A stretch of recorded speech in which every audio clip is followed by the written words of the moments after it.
You absolutely need to come. If you're in packaging, this is a wonderful experience because you get to connect one-on-one with people that you really make valuable connections, and connections that potentially last a long, long time.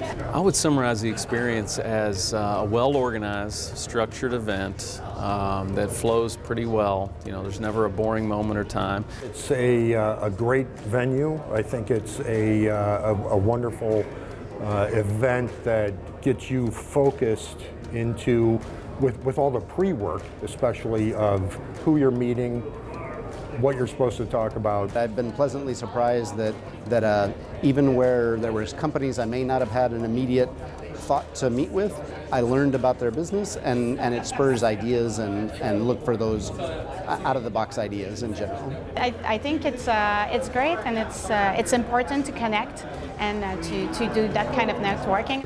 It's very curated.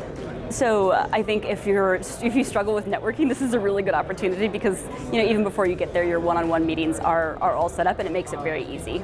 It's jam-packed with important meetings and opportunities to learn and network.